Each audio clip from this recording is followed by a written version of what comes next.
जय श्री राम सभी को। स्वागत है आप सभी का एक बार फिर से आपके अपने रामायण के चैनल पर। रामायण के इस भाग को समझने के लिए पहले के भाग अवश्य पढ़ें, तभी आगे की समझ में आएगी। और प्लीज़ लाइक, शेयर और सब्सक्राइब करना ना भूलें, ताकि आगे भी आपको रामायण के आने वाले भाग मिलते रहे। धन्यवाद। जय श्री राम। अब आगे की कथा सुनते हैं। भूप सुमंत लीन उर लाई, बुढ़त कछु आधार जनु पाई।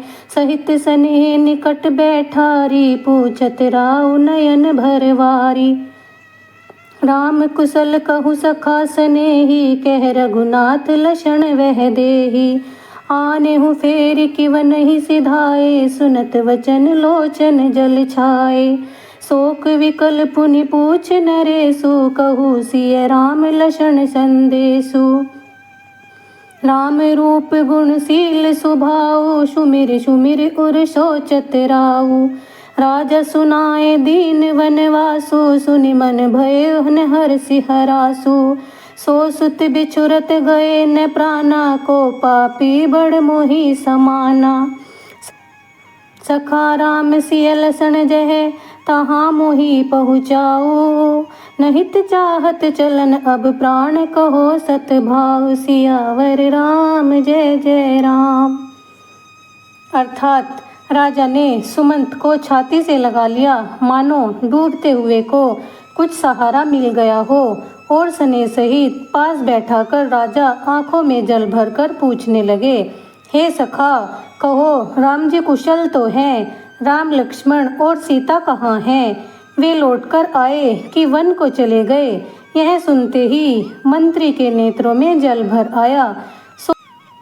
शोक से विकल राजा ने फिर पूछा कि सीता, राम और लक्ष्मण के समाचार कहो। राम जी के शील स्वभाव को याद करके राजा मन में सोचते हैं, हाय, जिस पुत्र को मैंने राज्य को कह वनवास दिया, जिसे सुनकर भी उसके मन में हर्ष विषाद न हुआ, उस पुत्र के वियोग में ये प्राण क्यों नहीं निकल गए? मेरे समान पापी कौन है? हे मित्र, जहाँ श्री राम, सीता और लक्ष्मण हैं, वहीं मुझको भी पहुँचा दो, नहीं तो मैं सत्य कहता हूँ कि अब मेरे प्राण छूटना चाहते हैं। पुनि पुनि पूछत मंत्री राहूँ, प्रियतम सुवन संदेश सुनाऊँ। करऊ सखा सोई वेगी उपाऊ, राम लसन सिय नयन दिखाऊ। सचिव धीर धरि कह मृदुवानी, महाराज तुम पंडित ज्ञानी। वीर सुधीर धुरंधर देवा, साधु समाज सदा तुम सेवा। जन्म मरण सुख दुख भोगा, हानि लाभ प्रिय मिलन वियोगा। काल कर्म वश होई गोसाई, बर बस रति दिवस की नाई। सुख हर्षै जड़ दुखै विलकाई, दोषम धीर धरई मन माही। धीरज धरूं विवेक विचारी, छाड़िए सोच सकल हितकारी।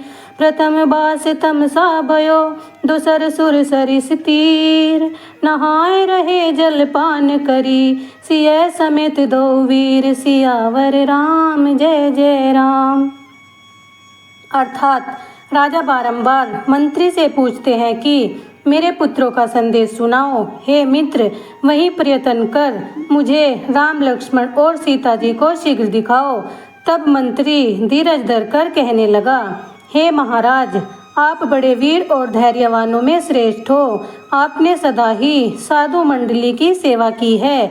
जन्म मरण, सुख दुख के भोग, हानि लाभ और प्यारों का मिलाप तथा वियोग, ये सब हे स्वामी काल और कर्म के अधीन दिन और रात के समान हैं। मूर्ख सुख में प्रसन्न होते हैं और दुख में रोते हैं। धैर्यवान दोनों को समान ही समझते हैं। ऐसा विचार कर आप धीरज धरिए और सब सोच छोड़ दीजिए। पहला वास तमसा नदी के तट पर और दूसरा गंगा जी के तट पर हुआ। वहाँ पर स्नान कर जानकी सहित दोनों भाई केवल जलपान करके ही रहे।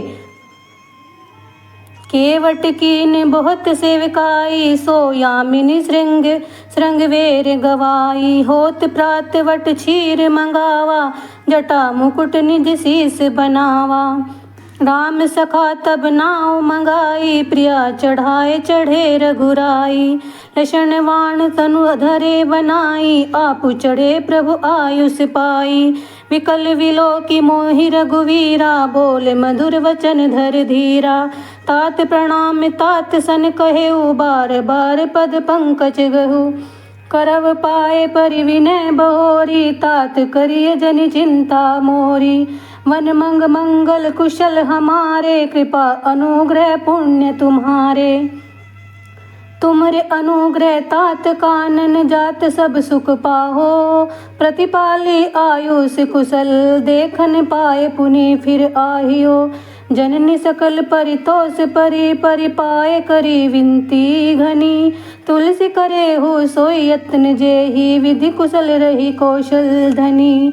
गुरुशन कहव संदेश, बार बार पद पदम गही।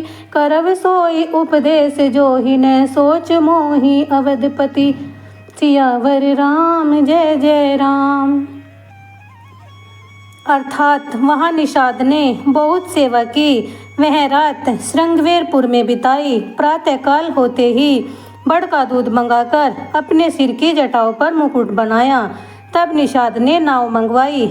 मुझे व्याकुल देखकर रामचंद्र जी धीरज धरकर कोमल वचन बोले, हे प्यारे, मेरी ओर से बारंबार पिताजी के चरणों को छूकर मेरी दंडवत कहना।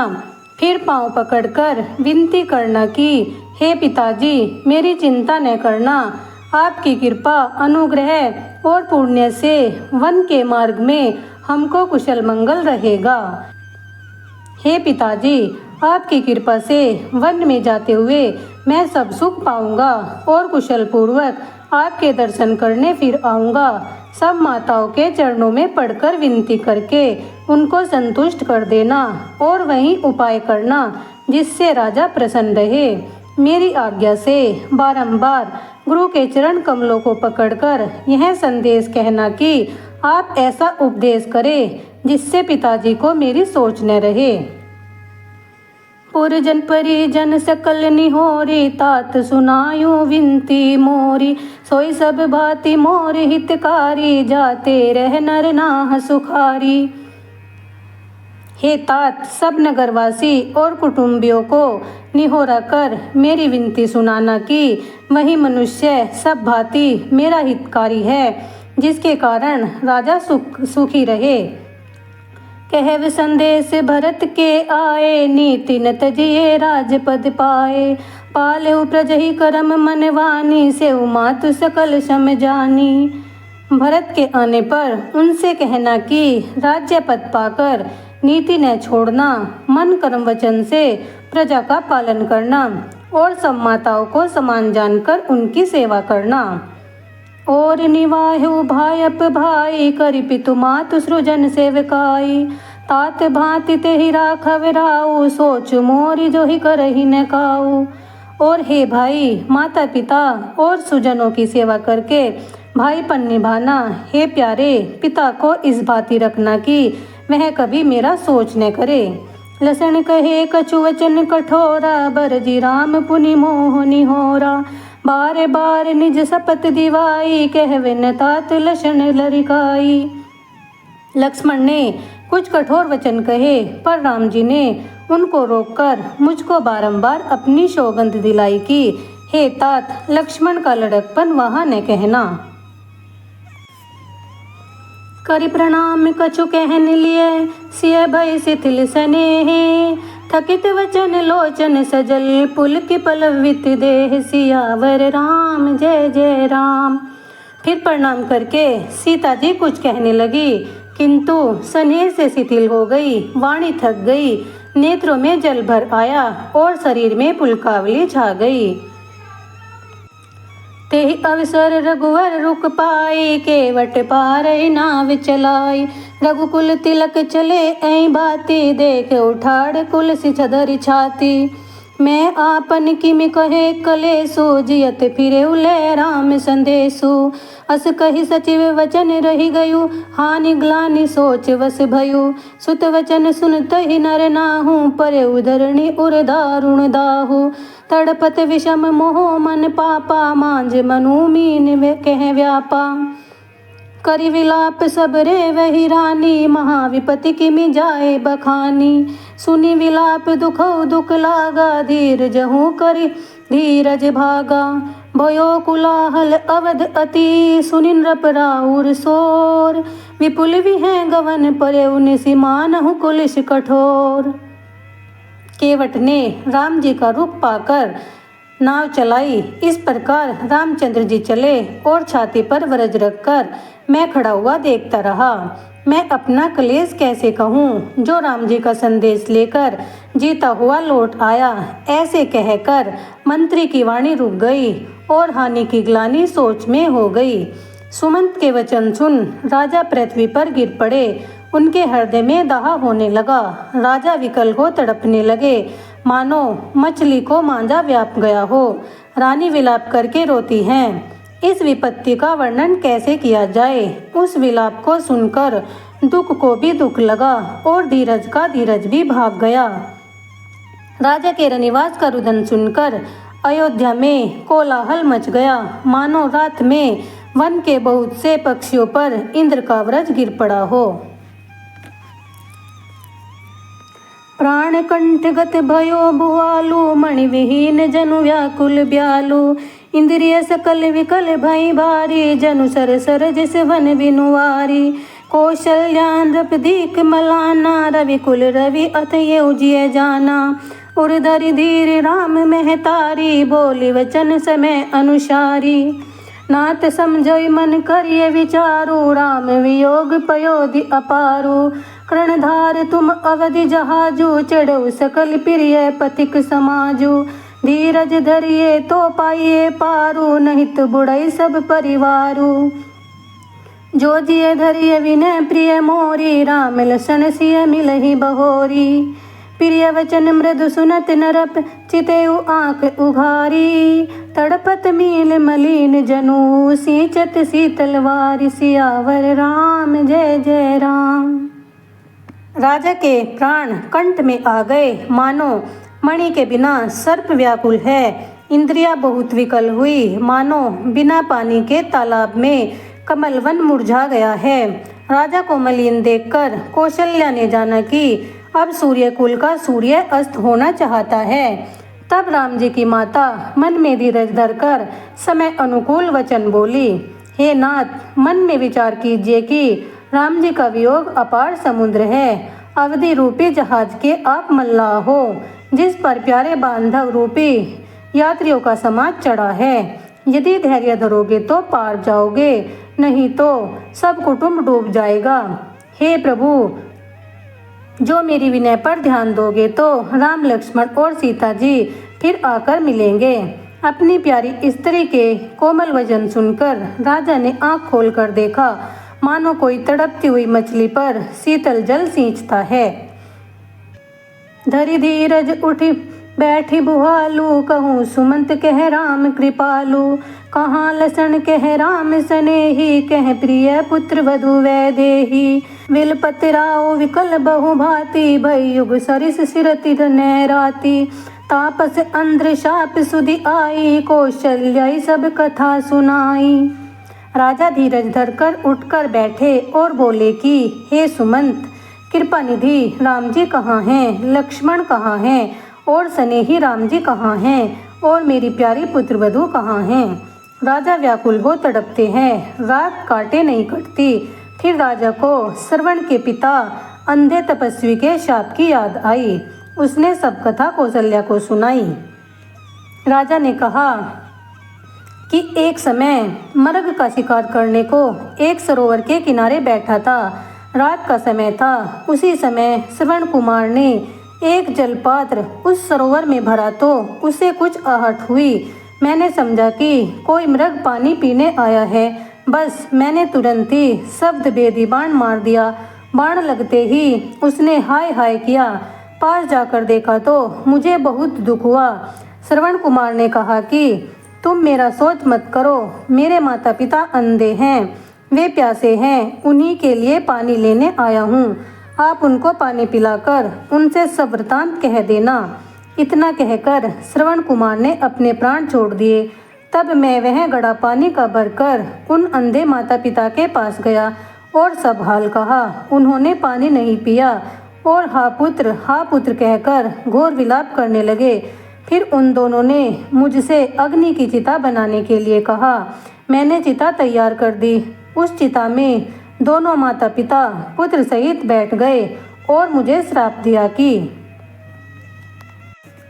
जिस प्रकार पुत्र वियोग में जलकर हम मर रहे हैं, उसी प्रकार हे राजन, तुम्हारी मृत्यु भी पुत्र शोक में होगी। मैंने समझा कि ऋषियों ने श्राप मुझे बिना सोचे समझे दे दिया, क्योंकि मेरे उस समय एक भी पुत्र नहीं था। परंतु अब मैं प्रत्यक्ष देख रहा हूँ कि राम, लक्ष्मण और सीता वन को चले गए हैं और उनके वियोग में मेरी मृत्यु सन्निकट है।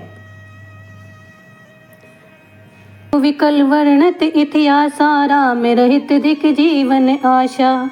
शोत अनुराखी करव मैं काहा, जेहिन प्रेम प्रण मोर निवाहा। हा रघुनंदन प्राण प्रीते, तुम बिन जियत बहुत दिन बीते। हा जानकी लशन हा रघुवर, हा पितु हित चित चातक जलधर। राम राम कही राम कही, राम राम कही राम। तनु परि हरि रघुवर विरह, राव गए सुर धाम। सियावर राम जय जय राम। उस कथा को कह राजा विकल हो गए और बोले, राम जी के बिना जीने की आशा को धिक्कार है। मैं उस शरीर का क्या करूँगा जिसने मेरे प्रेम का प्रण नहीं निभाया। हा प्यारे रघुनाथ, तुम्हारे बिना जीते हुए बहुत दिन हो गए। हा सीता, हा लक्ष्मण, हा राम, हा चित्ररूपी चातक के मेघ, तुम कहाँ हो। इस प्रकार हा राम कहकर, फिर राम कहकर, राम राम कहकर, अंत में राम कह राजा दशरथ रामचंद्र जी के विरह में शरीर को छोड़कर देवलोक को चले गए। जियन मरण फल दशरथ पावा, अंड अनेक अमल यस छावा। जियत राम विधुवदन निहारा, राम विरह कर मरण संवारा। शोक विकल सब रोवै रानी, रूपशील बल तेज बखानी। करहि विलाप अनेक प्रकारा, परहि भूमि तल बारहि बारा। विलपहि विकल दास अरुदासी, घर घर रुदन करहि पुरवासी। अथन्यु आज भानुकुल भानु, धर्म अवधि गुण रूप निधानु। गारी सकल के कई देही, नयन वीन किन जग जेही। एहि विधि विलत रहन विहानी, आए सकल महामुनि ज्ञानी। तब वशिष्ठ मुनि समेशम, कही अनेक इतिहास। शोक निवारो सभी कर निज विज्ञान प्रकाश। जीवन मरण का फल तो राजा दशरथ जी ने पाया कि जिनका यश अनेकों ब्रह्मांडों में छा गया, जीते जी राम जी को निहारा और राम के विरह में ही शरीर त्यागा। शोक से व्याकुल सब रानियां रूपशील बल और तेज का बखान करके रोती हैं, अनेक भांति से विलाप करती हैं और बारंबार पृथ्वी पर गिरती हैं। दासी और दास व्याकुल होकर विलाप करते हैं तथा नगरवासी घर घर में रोते हैं कि धर्म की सीमा, गुण और रूप के धाम, सूर्य कुल के सूर्य आज अस्त हो गए। सब के कई को गाली देते हैं, जिसने संसार को विहीन कर दिया। इस प्रकार विलाप करते करते रात बीत गई। सवेरा होते ही सब ज्ञानी मुनि आ गए। तब वशिष्ठ जी ने समय के अनुकूल बहुत सी कथा कहकर अपने ज्ञान के प्रकाश से सबका शोक दूर किया। जय श्री राम। आज की कथा का समापन यही होता है। मिलते हैं फिर रामायण के अगले भाग में। वीडियो पसंद आई हो तो प्लीज़ लाइक, शेयर और सब्सक्राइब। धन्यवाद।